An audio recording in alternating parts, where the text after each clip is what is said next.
तो हेलो दोस्तों, कैसे हो आप सब। आशा करता हूँ कि आप सब ठीक होंगे। अगर आपने मेरे चैनल को अब तक सब्सक्राइब नहीं किया तो मेरी आपसे रिक्वेस्ट है कि जल्दी से जाके सब्सक्राइब कर दो। तो आज हम स्वीट रियानकार्नेशन का 5th एपिसोड देखेंगे। तो चलिए बिना देरी करे हुए शुरू करते हैं। एपिसोड की शुरुआत हम कैसरोल और पेस्ट्री को देखते हैं जो कि किसी आदमी को मिलने गए होते हैं। हम देखते हैं कि इस आदमी का नाम ड्यूक होता है। इसके बाद फिर कैसरोल ड्यूक से कहने लगते हैं कि ड्यूक जी, आपको बधाई हो, आपका ग्रैंडसन अब बड़ा हो गया है। इस पर फिर ड्यूक कहते हैं कि उसका सिर्फ बॉडी बड़ा हुआ है, वो अभी भी एक बच्चा है। इसके बाद फिर ड्यूक का ग्रैंडसन भी वहाँ पर आ जाता है। फिर ड्यूक अपने ग्रैंडसन का सबको इंट्रोडक्शन देने लगता है। कहता है कि ये मेरा ग्रैंडसन है, इसका नाम स्क्वेल है, यह भी मिलिट्री बोर्डिंग एकेडमी से ग्रेजुएट हुआ है। इस पर फिर कैसरोल कहते हैं कि वाह, ये तो बहुत अच्छी बात है। वहीं दूसरी तरफ स्क्वेल तो बहुत ज्यादा नर्वस फील कर रहा होता है। स्क्वेल को इस तरह नर्वस देख के फिर उसके दादा उसको डांटने लगते हैं और कहते हैं कि सही से खड़े रहो, तुम लॉर्ड कैसरोल के आगे खड़े हो। फिर ड्यूक कैसरोल से कहने लगते हैं कि लॉर्ड कैसरोल, इस पर मैं आपसे माफी चाहता हूँ, लेकिन ये आपका बहुत बड़ा फैन है, ये बहुत दिनों से आपसे मिलना चाहता था। इसके बाद फिर कैसरोल अपने बेटे पेस्ट्री का इंट्रोडक्शन सबको देने लगते हैं और कहते हैं कि ये मेरा बेटा पेस्ट्री है।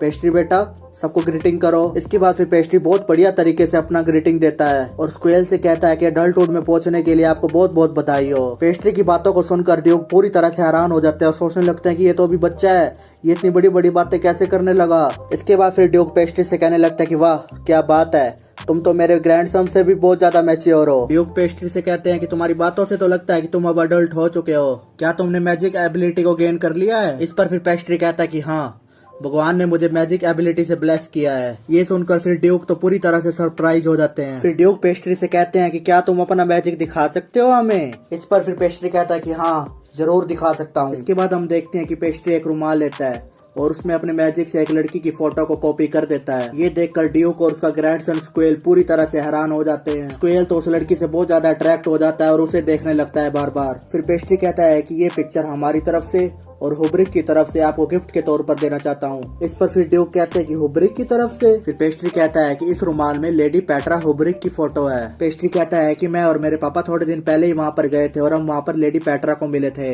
जैसा कि आपको पता ही होगा कि उनके और उनके नेबर कंट्री के बीच में कुछ टेंशन चल रही है, इसलिए लेडी पेट्रा अभी बाहर नहीं निकल सकती। वहीं दूसरी तरफ स्क्वेल तो लेडी पेट्रा की पिक्चर के ऊपर तो पूरी तरह से फिदा ही हो चुका होता है। फिर पेस्ट्री स्क्वेल से कहने लगता है कि नेक्स्ट मंथ लेडी पेट्रा भी अडल्ट होने जा रही है, इसलिए वो सब सेलिब्रेट कर रहे हैं। मैं तुमको वहाँ पर इनवाइट करता हूँ, तुम भी आना वहाँ पर। इस पर फिर स्क्वेल कहता है कि हाँ, मैं जरूर आऊंगा। ये सुनकर फिर ड्यूक मन ही मन में सोचता है कि कितना स्टूपिड है ये, इसने बिना सोचे समझे हाँ कर दी, इसको समझ नहीं आ रहा कि एक मैरिज प्रपोजल है। फिर ड्यूक स्क्वेल से कहता है कि शांत हो जाओ स्क्वेल, क्योंकि वो लॉर्ड हुब्रिक की डॉटर है, इसलिए मैं तुम्हें वहाँ जाने की इजाजत नहीं दे सकता। फिर तभी पेस्ट्री कहता है कि लॉर्ड ड्यूक, टेंशन लेने की कोई बात नहीं है, आखिरकार मेरे फादर है ना, उनका पावर कब काम आएगा। फिर स्क्वेल बहुत एक्साइटेड में कहता है कि ग्रैंडफादर, पेस्ट्री बिल्कुल सही बात कह रहा है, लॉर्ड कैसरोल के होते हुए हमें क्या चिंता लेने की जरूरत है, इनके पास तो हर प्रॉब्लम का सोल्यूशन है। इस पर फिर ड्यूक हार मान जाता है और कहता है कि ठीक है, स्क्वेल वहाँ पर चला जाएगा। इसके बाद फिर स्क्वेल पेस्ट्री की कान में कहता है कि क्या तुम लेडी पेट्रा की और फोटोज बना सकते हो,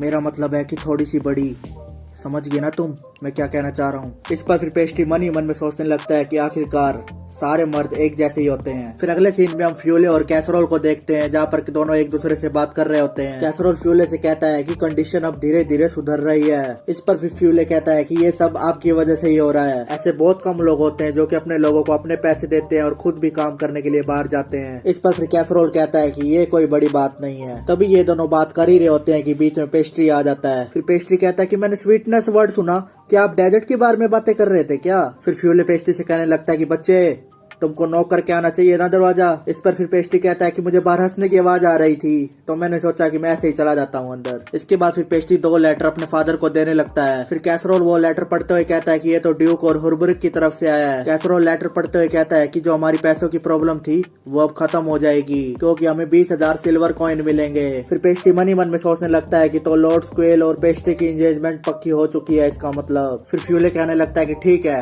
हम इन पैसों से अब बहुत सारे घर बनाएंगे। इस पर फिर पेस्ट्री सोचने लगता है कि हमें इन पैसों का यूज लेडी पेट्रा की सुरक्षा के लिए करना चाहिए, क्योंकि फादर लेडी पेट्रा को खतरे से तो बचा सकते हैं, लेकिन लेडी पेट्रा के अकेले के लिए बहुत सारे गार्ड्स को ट्रांसपोर्ट करना मुश्किल होगा, इसलिए बोल्डिया पहुंचने के बाद हमें उनकी सुरक्षा के लिए कोई नया रास्ता निकालना होगा। पेस्ट्री कहता है कि ये शादी 2 पावरफुल फैमिली के बीच में हो रही है, इसलिए बहुत से लोग मौके का फायदा ढूंढ रहे होंगे, तो हमें इनकी सुरक्षा के लिए कड़ा बंदोबस्त करना होगा। फिर कुछ देर सोचने के बाद पेस्ट्री कहता है कि मेरे पास एक आइडिया है लेडी पेट्रा को प्रोटेक्ट करने के लिए। यहाँ पर एक रूम है जिसका कोई दरवाजा नहीं है कोई विंडो नहीं है, बस अंदर जाने का एक ही रास्ता है, तो हम लोग उसको यूज कर सकते हैं। इस पर फिर कैसरोल कहते हैं कि तो ये जगह कहाँ पर है? तभी पेस्ट्री कहता है कि चर्च में। इस पर फिर फ्यूले कहता है कि तो हम लेडी पेट्रा को एंगेजमेंट की अनाउंसमेंट होने तक चर्च में लॉक कर दें। इस पर फिर पेस्ट्री कहता है कि हाँ, यही सेफ रहेगा लेडी पेट्रा के लिए। फिर फ्यूले कैसरोल से कहने लगता है कि ये काम कर सकता है शायद। इस पर फिर कैसरोल कहता है कि हाँ, हम ट्राई करके देखते हैं इसे। इसके बाद फिर पेस्ट्री अपने फादर कैसरोल से कहता है कि डैड,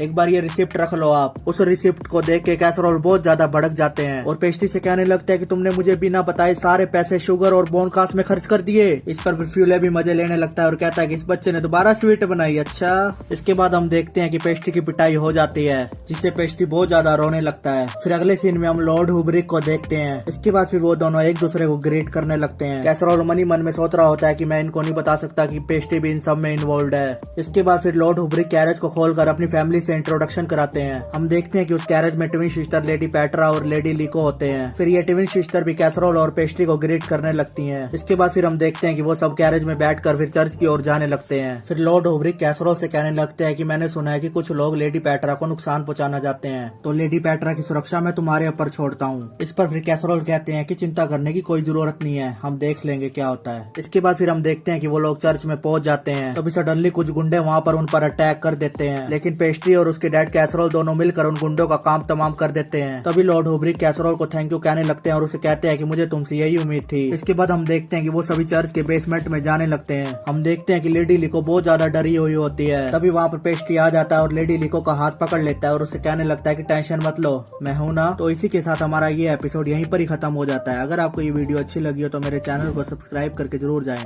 तो हम फिर मिलेंगे अगले एपिसोड के साथ। Thank you.